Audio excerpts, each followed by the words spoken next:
The bell above the pizzeria door jingled, and a gust of February wind chased Emma into the booth she had claimed 20 minutes earlier. She wrapped both hands around a paper cup of tea she couldn't finish, more for the warmth than the taste. Her feet throbbed inside her worn sneakers. 11 hours on her feet at the laundromat, and she still had a stack of invoices to sort before midnight. She didn't hear the door again. She heard the voice first. "Well, would you look at that?" Grant said. Emma's spine went rigid before she even turned her head.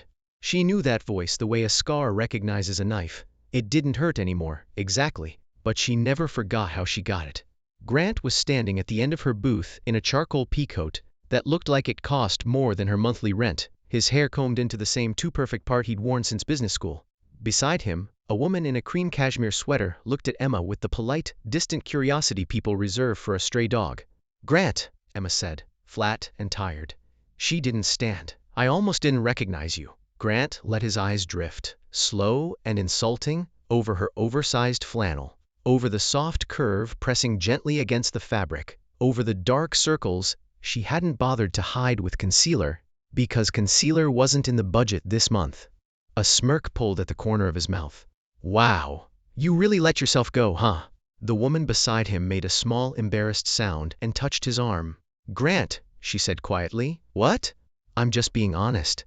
He turned back to Emma, folding his arms, savoring it. "We were together 3 years. I'm allowed to worry. You got fat, E minor." He had no idea. No idea at all that the weight he was mocking was his own son's heartbeat, a heartbeat that belonged to the heir of the most dangerous man on the eastern seaboard. Emma looked down at her tea instead of his face. A year ago, this would have flattened her. A year ago, Grant's opinion had been a scale she measured her whole self against, and she'd always come up short on it. Somehow, no matter what she did, now she felt the baby shift low in her belly, a small, insistent nudge against her ribs, and something in her chest went perfectly, dangerously calm. "I'm tired, Grant. Long shift." Her voice didn't shake. That surprised her more than it surprised him. The pizzeria smelled the way it always did. Burnt garlic, cheap parmesan, the faint, bleach tang of a mop bucket someone had forgotten in the back hallway. Emma had picked this place because it was cheap and close to the laundromat, and because, until 30 seconds ago, it had been safe. Now the fluorescent lights felt too bright, and every eye in the half-empty dining room seemed to have drifted toward their booth. Grant clearly enjoyed himself now, warming to the audience of his date and 2 teenagers pretending not to listen from the counter. "You know, I actually feel bad for you. I do. I told the guys at the office, whatever happens to Emma, she'll land on her feet. She always does. Guess I was wrong." He shook his head with theatrical sympathy. "This isn't landing on your feet, E minor." Laughter followed, too loud for the quiet restaurant, and he steered his date toward the counter. "Get some sleep, E minor. Maybe skip the garlic bread next time." The woman in cashmere glanced back once, an apology flickering across her face that she didn't have the nerve to voice out loud, and then the 2 of them were gone, swallowed by the cold outside. The door jingled again as they walked out into the night, and Emma sat alone with her lukewarm tea and the small, secret war going on beneath her sweater. She rested a hand low on her stomach, out of sight beneath the table. For a long moment she simply breathed, in through the nose, out through the mouth, the way the free prenatal class at the community center had taught her. A year ago, an encounter like this would have sent her home replaying every word for hours, dissecting exactly which parts of herself had failed to be enough. Tonight she felt something closer to distant amusement, pitying, faintly clinical, entirely unbothered. Grant had spent 3 years teaching her that her worth was a number he alone got to assign. It had taken her exactly 1 conversation with a man who never raised his voice to understand how wrong that had always been. Silently, she told the baby to ignore him. He was nobody. He was always nobody. Their son was going to be somebody's whole world. She left $3 on the table, more than she could spare, and walked out into a night that smelled like exhaust and impending snow. She had a second job waiting, books to balance for a repair shop that paid cash and didn't ask questions, exactly the kind of job a woman hiding under a fake name needed. The walk to the bus stop was 4 cold blocks, and Emma took them slowly, one hand pressed instinctively against the small of her back, where the ache had settled permanently sometime around month 5. The wind cut sideways down the avenue, biting through her coat. Terror and safety, she thought, had learned to occupy the exact same body, at the exact same time. She caught the 9:47 bus with 2 minutes to spare and claimed a seat near the back, resting her forehead against the cool glass. as the city slid by in smears of streetlight and neon. Her reflection stared back at her, faint and translucent, laid over the passing storefronts. Grant thought she'd let herself go. Grant thought a rounded stomach and tired eyes added up to failure, to some slow unraveling he could smugly diagnose from across a restaurant table. He had no idea what she actually was. She wasn't falling apart. She was a fortress with a secret locked inside it, and the secret was the only thing in the world that still mattered. Because Emma wasn't just hiding from an ex-fiancé's cruelty. She was hiding from the father of her child, a man named Victor Moretti. A man whose name alone could clear a restaurant, and whose enemies would do far worse than mock her if they ever learned what she was carrying. She kept the books for a small, legitimate auto shop on the edge of town, cash only, no questions asked. She rented a tiny, drafty studio apartment under a name that wasn't hers. It was a miserable, threadbare kind of existence, but it was safe. At least, she'd believed it was safe. Part 1. The Man in the Dark Suit. It hadn't started like a movie.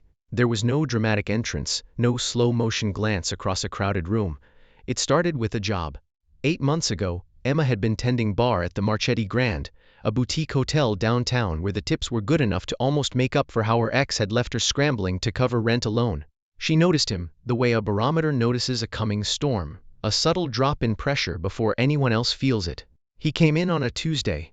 Dark suit, no tie, no rings, no watch flashy enough to draw the eye. He ordered a whiskey, neat, and drank it without checking his phone once, which in that hotel bar made him practically a unicorn. Every other man who came through those doors wanted something loud. Attention, a story to tell, a woman to perform for. He just wanted the whiskey and the silence.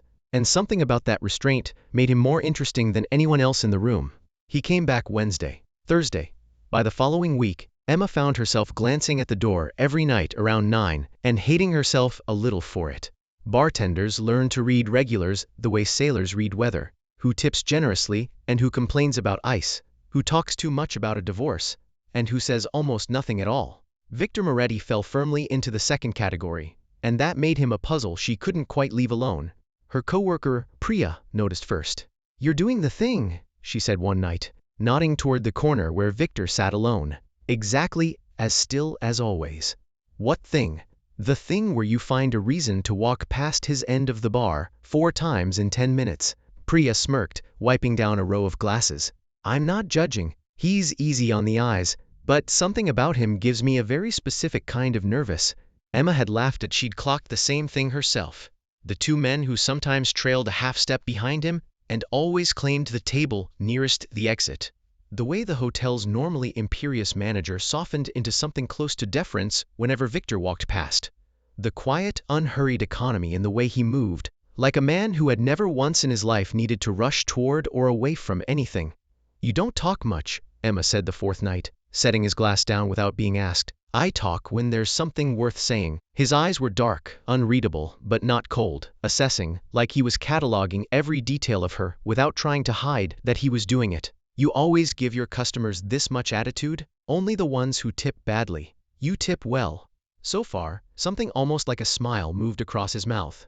"Victor," he said. "Emma," she said back. It was small things at first. The city's worst traffic, the hotel's insistence on playing smooth jazz loud enough to drown conversation. He listened to her the way no one had listened to her in years, not waiting for his turn to talk, not scrolling his phone under the bar top, just listening, like her sentences were worth finishing. Warning signs surrounded her, if she'd wanted to see them.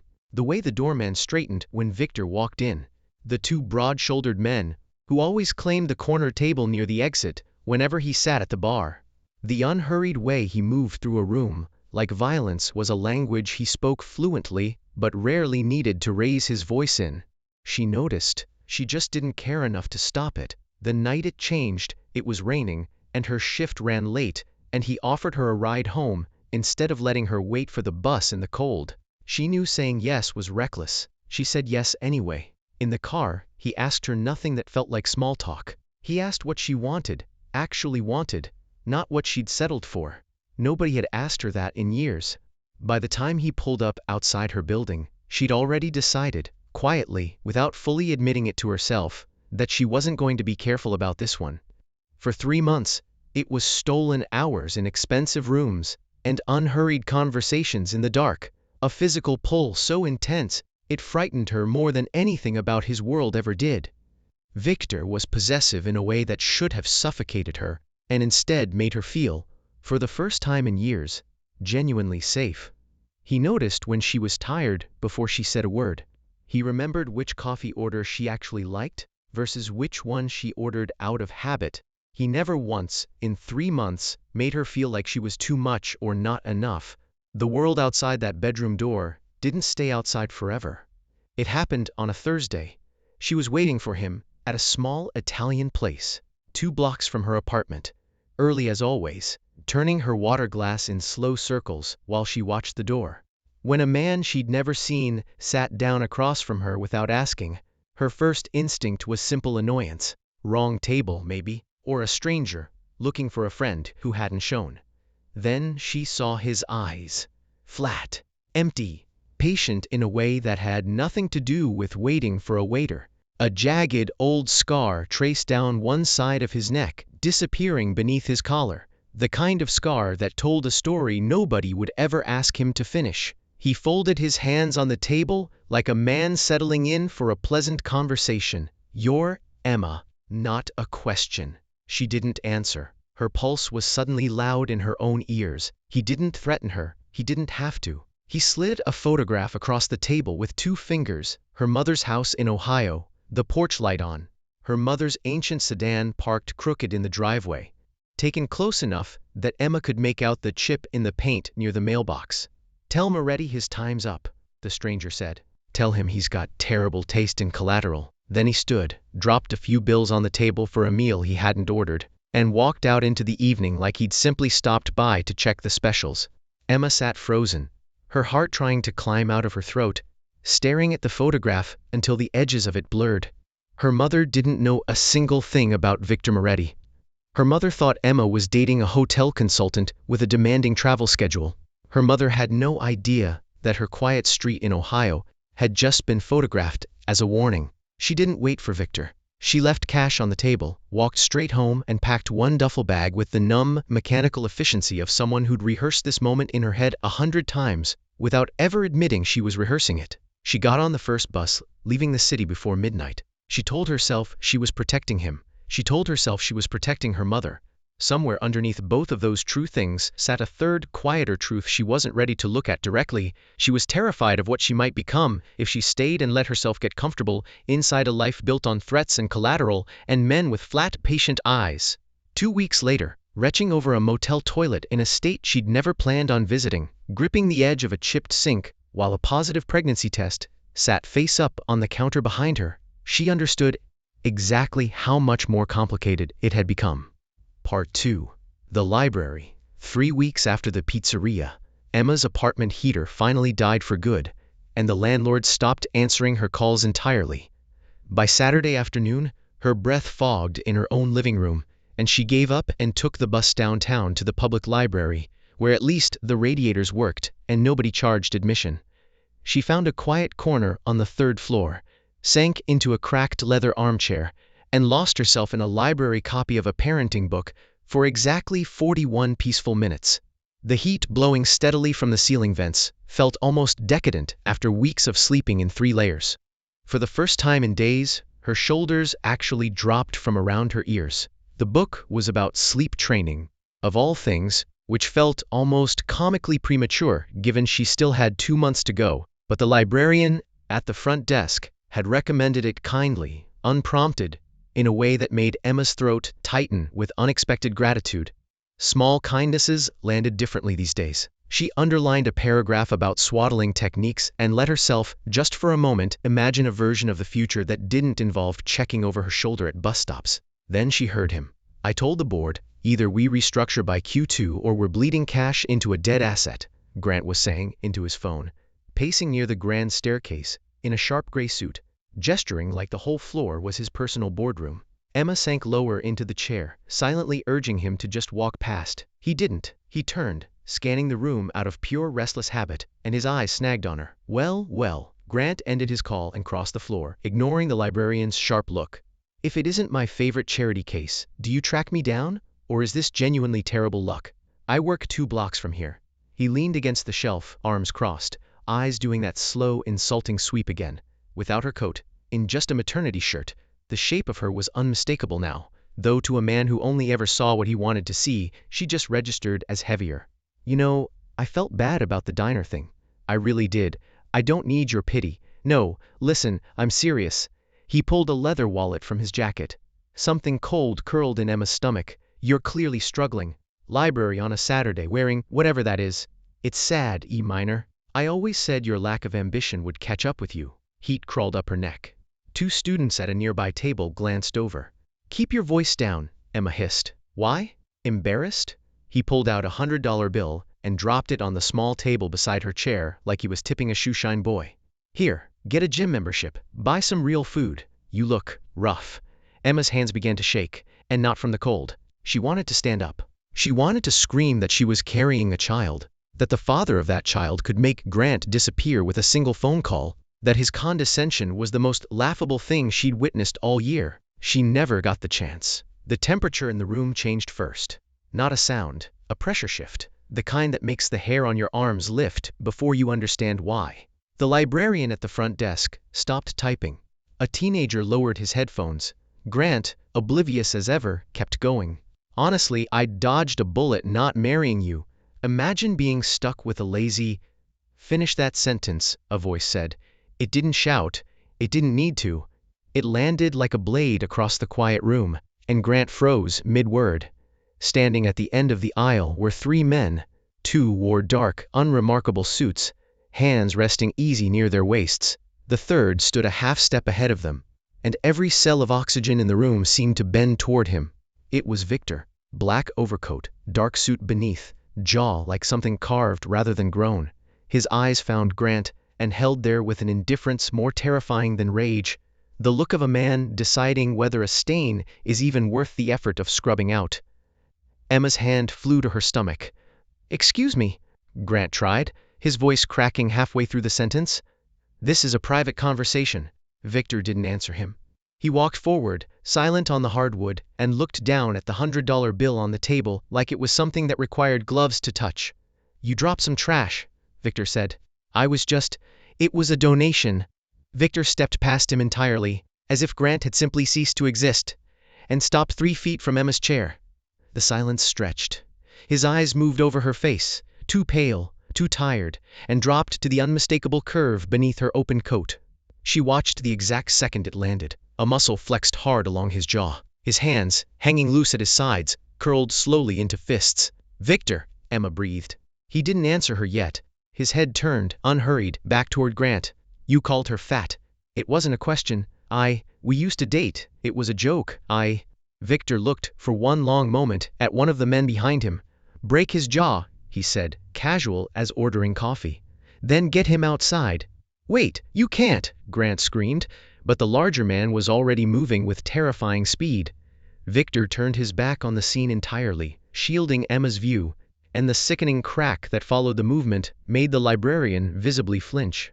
Victor crouched in front of Emma's chair, his large hand rising to cup the side of her face, his thumb brushing her cheekbone with a gentleness that felt almost violent in its contrast to what had just happened 4 feet away. You ran from me, he murmured, low and thick with emotion.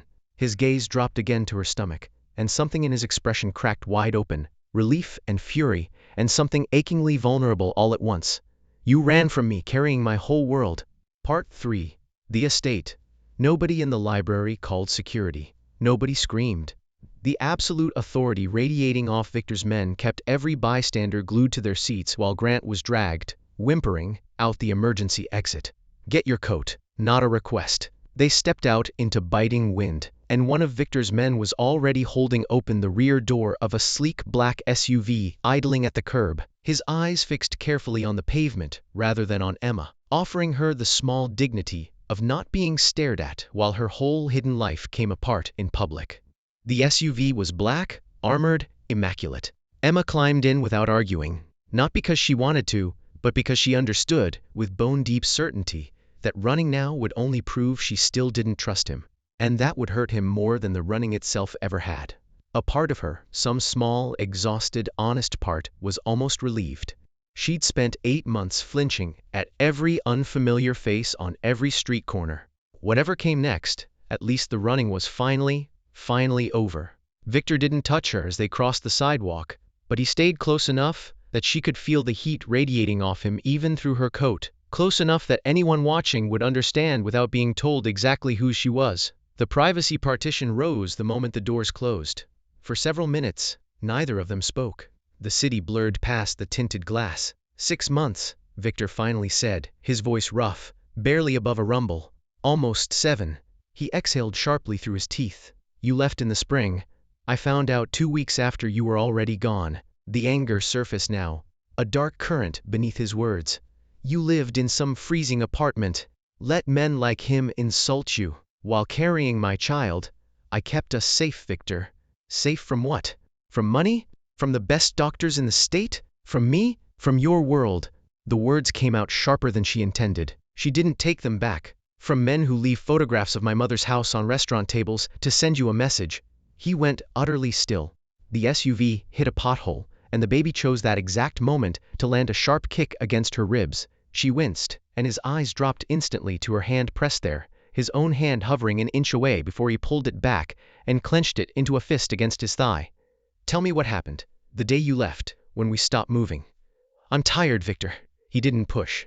He sat back, staring at the black partition, and the silence that followed felt different than before, heavier, calculating, the silence of a man deciding exactly how much of his world he was about to burn down. The SUV didn't stop at the hotel where they used to meet. It climbed into the hills above the city, through iron gates that swung open without a sound, and stopped beneath the severe concrete overhang of an estate that looked less like a home and more like a fortress dressed up as architecture. Victor draped his own coat over her shoulders the moment the wind hit her. It smelled like cedar and rain and something sharper underneath. Inside, the house unfolded around her in sharp, minimalist lines. Polished dark wood floors, gallery white walls, a stone fireplace large enough to stand in, floor-to-ceiling windows framing the gray sprawl of the city below like a painting. It was beautiful, the way a museum is beautiful. Nothing about it looked lived in. A man with graying temples and a hawkish nose appeared from a side hallway. Mr. Moretti, the man said smoothly, the perimeter is secured. I had the kitchen staff prepare a meal as requested. Thank you, Paul, Victor said, not looking at him. Sit, he said gently, guiding Emma toward a low velvet sofa. Emma sank into it gratefully, letting her head fall back, letting the persistent ache in her lower back finally, briefly, ease. When she opened her eyes, Victor was crouched directly in front of her, his suit jacket already discarded somewhere, the cold authority he wore for his men stripped entirely from his face. Over tea she didn't want and couldn't finish, she told him everything. The scar-necked man, the photograph, the threat. His name is Dominic, Victor said quietly, once she'd finished. He stood at the window with his back to her, hands clasped behind him, staring down at the gray sprawl of the city. He runs the east side. We've had a dispute over shipping routes for 6 months. I thought I was protecting you. I was protecting my mother. And then I was protecting our son. Victor turned.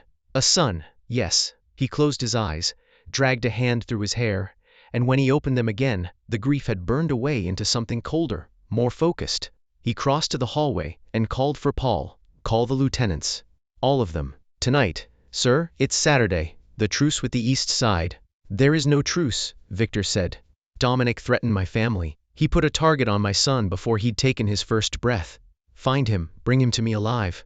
Emma sat frozen on the sofa, watching the man she loved dismantle a rival empire with the same tone most men use to order takeout. You're starting a war. No. He crouched in front of her, resting a trembling palm flat against the swell of her stomach. He started it the day he sat at your table. I'm only finishing it. You'll never have to run again. Dinner that night was quiet, in a way that felt less like peace, and more like the held breath before a storm. Paul's staff had prepared something elaborate. Braised short rib, roasted vegetables arranged with a precision that seemed almost absurd given everything else happening in the house, and Emma picked at it while Victor's phone buzzed steadily against the table, each vibration a small update from the men currently dismantling Dominic's operation piece by piece across the east side. You don't have to watch it happen, Victor said at one point, noticing the way her eyes tracked every buzz of the screen. I'm not watching it happen. I'm watching you carry it. She set her fork down. There's a difference.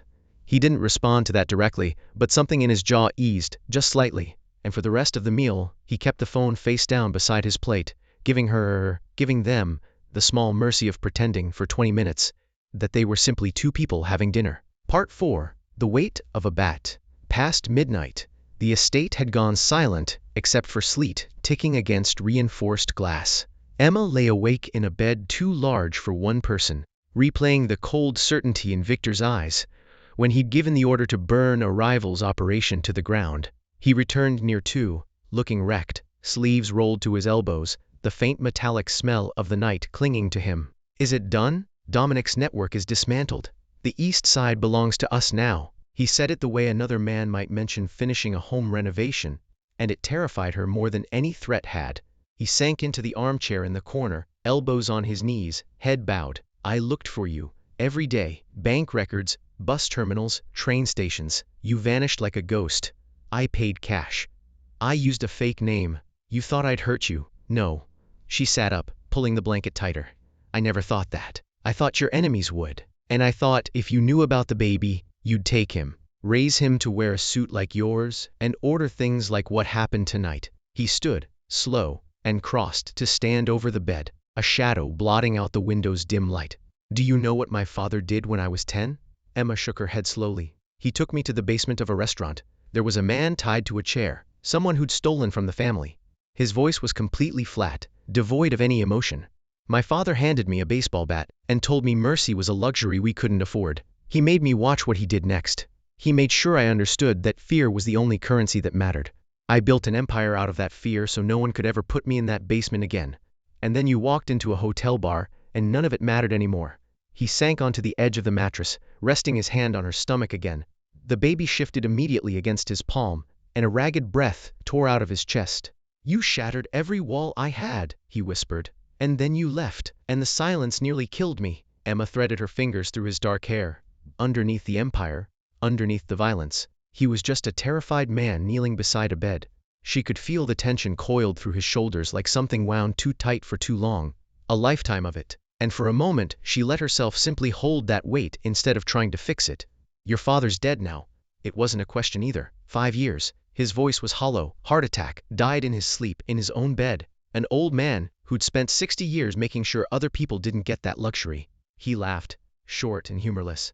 I used to think I'd feel something when it finally happened. Relief, maybe, grief. I felt nothing. I think that scared me more than anything he ever did to me while he was alive. You're not him. I gave the order tonight to burn a man's operation to the ground because he threatened you. He lifted his head, his eyes in the dim light, looking almost haunted. How is that different from what he taught me? Because you did it to protect us, not to prove something to yourself. There's a difference, Victor, even if it doesn't always look like one from the outside. He didn't answer right away.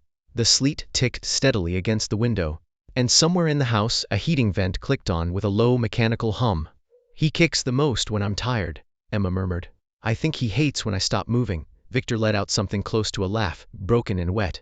I won't hand him a bat, he said fiercely. I won't teach him fear. Can you promise that? She asked, gentle but unrelenting. You burned down half a rival's empire tonight. What happens in 10 years, when someone else wants your territory? Does he grow up checking under cars before he drives them? I'll handle the threats. You can't handle all of them. The only way to actually stop them is to step away.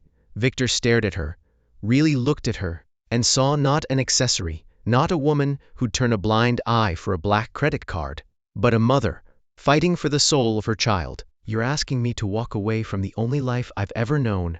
I'm not asking you to do anything. She pressed his hand firmer against her stomach as their son delivered another sharp kick beneath his palm. I'm telling you, I'm raising my son in the light. He's going to scrape his knees in a public park, ride a yellow school bus. No actual peace.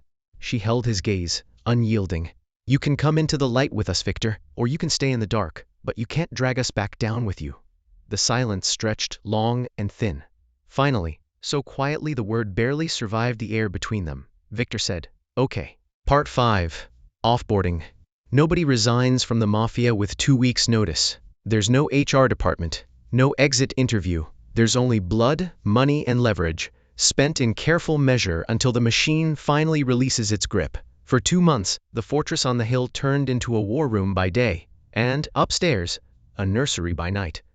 Emma spent her afternoons stripping the sterile gallery-white walls of a sunlit room and repainting them a soft amber, assembling a discount crib herself, one screw at a time, refusing every offer of a $10,000 mahogany bassinet. Downstairs, Victor was tearing his own empire apart at the roots. The docks go to the Alvarez family, Victor told his lieutenants, tossing a folder across the slate table. The legitimate businesses restructure under a holding company. I remain a silent partner. Paul steps in as CEO. The rest of it splits among yourselves. The Moretti name comes off everything. A heavily built man near the end of the table, a longtime enforcer named Renzo, leaned forward with open disbelief written across his face. You're giving away $30 million a year in transit fees. For what? Peace. Victor never raised his voice. The legitimate businesses, the auto groups, the commercial real estate, the sanitation contracts, stay with the holding company. Everything else, the books nobody wants a paper trail on, splits between the four of you. Clean division, no blood. They'll read it as weakness, Victor, Paul warned, turning from the window where he'd been watching snow settle over the driveway. The Alvarez crew, the West Side, if they think you're disarming, they won't just take the docks. They'll come for the house. Let them try. The old, cold mask slid back over his face for just a moment. I'm handing them a golden goose. If they take the deal, they get rich. They stay quiet. Everybody wins. If they come for me instead, I'll burn them alive in their beds before they finish knocking on the door. Make sure they understand the difference, Paul. Make sure every single one of them understands exactly what walking away costs, and exactly what testing me costs. The room went very still. Nobody at that table had ever heard Victor Moretti negotiate from a position that looked, on paper, like retreat. It took them the better part of an hour to understand it wasn't retreat at all. It was a different, quieter kind of war, fought with contracts instead of guns, and every man in that room knew better than to mistake the change in weapon for a change in the man wielding it. The men understood. The nursery had come together slowly, the way most honest things do. Emma had spent 3 separate weekends choosing exactly the right shade of amber paint, testing swatches against the north-facing window until she found the one that caught the afternoon light without turning garish by evening. She'd found the crib second-hand through a listing app, haggled the price down out of old habit even though money was no longer remotely the concern it used to be, and refused. 3 separate times. Victor's offered to simply have one custom-built and flown in from Italy. It's a crib, Victor. He's going to outgrow it in 18 months. It could be a very nice crib for 18 months. It's going to have my handprints all over it, from putting it together myself, badly, at 8 months pregnant. Something about the stubborn set of her jaw when she said made him drop the subject entirely. Upstairs, 8 months pregnant, and unable to bend without a strategic plan, Emma dropped a screw for the 3rd time and groaned. A shadow filled the doorway a moment later. Victor, tie loosened, jacket gone, watching the half-built crib with something like tenderness. You're supposed to be resting. I'm pregnant, Victor, not made of glass. She sank into the rocking chair while he finished the crib rail with the same effortless precision he brought to everything else. How are the negotiations? Expensive. It'll cost 80% of my liquid assets to buy out the old guard cleanly. He glanced at her, searching for regret. The holding company keeps us comfortable. The rest of it, the extravagant money, that's gone. Emma looked around the amber room, at the cheap crib, and the stack of second-hand onesies folded on the dresser. Good, she said simply. I never liked extravagant. He knelt beside the rocking chair and rested his head against her knee. And for the first time in 15 years, Victor Moretti let himself believe that peace might actually be a place he was allowed to live. Part 6. The only truly normal car he'd ever owned. Control is an illusion, and illusions shatter on their own schedule. For Victor, it shattered on a Tuesday at 3 in the morning. Emma woke, gasping. Not a slow build, a vicious cramp seizing her lower back and wrapping around her stomach like a vice. Victor was awake instantly, the way soldiers wake, scanning the room for a threat before his eyes even fully opened. My water broke. What followed was the complete dismantling of the city's most feared man. No security detail, no motorcade. He threw on sweatpants, grabbed the hospital bag by the door, and carried her down the stairs himself. They took the modest, unassuming sedan he'd bought weeks earlier, the first truly ordinary car he'd owned at 15 years, and he ran 3 red lights with his jaw clenched so tight his teeth ground audibly. You're gripping the wheel so hard it's going to snap. I'm fine. He wasn't. No private wing, no bribed doctors, just the public emergency room, fluorescent lights, and the relentless beep of fetal monitors. For 12 hours, the man who had ended careers and rival empires without blinking sat useless in an uncomfortable plastic chair, holding her hand through contractions he couldn't intimidate into stopping. This wasn't a rival negotiation. This wasn't a threat he could meet with force or money or the quiet promise of violence. This was biology, indifferent to reputation, and it terrified him more thoroughly than anything Emma had ever seen cross his face. Every time she gasped through a contraction, a muscle feathered hard along his jaw, and his grip on her hand tightened until she suspected, distantly, that she might be the one leaving bruises this time. "You're doing great," the nurse told her, somewhere around hour 9, checking the monitors with the brisk efficiency of someone who'd delivered 1,000 babies and would deliver 1,000 more. She glanced at Victor, pale and rigid in his plastic chair. "Dad, you might want to sit that one out before you pass out on us." "I'm fine," he said again, and Emma, mid-contraction, still managed a weak laugh. "He's a control freak," she told the nurse. "Hates waiting." By late afternoon, the room dissolved into a flurry of motion. Doctors, bright lights, one final agonizing push, and then a sound, thin, wet, furious. A cry that filled every corner of the room and every cracked, hollow place in Victor's chest. "It's a boy," the doctor announced. "Healthy lungs." The nurse turned and held the swaddled bundle out, not to Emma, but to Victor. He froze. This man who'd broken empires without a flicker of hesitation stared at the infant like it was something that might detonate. His hands, rough and scarred, trembled as he took the weight into his arms. He looked down into a small, furious, red face, and something in him that had been welded shut for 35 years finally gave way. He pressed his lips to the boy's forehead. The crying hitched, softened, stopped. A single tear slid down Victor's cheek and landed on the blanket.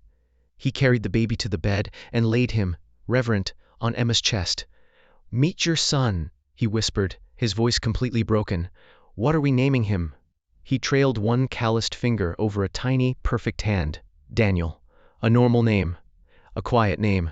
A name for a boy who would ride school buses and scrape his knees on public sidewalks." Victor nodded, looked toward the closed door, and then back at his family. "No more ghosts," he murmured. "I promise you both."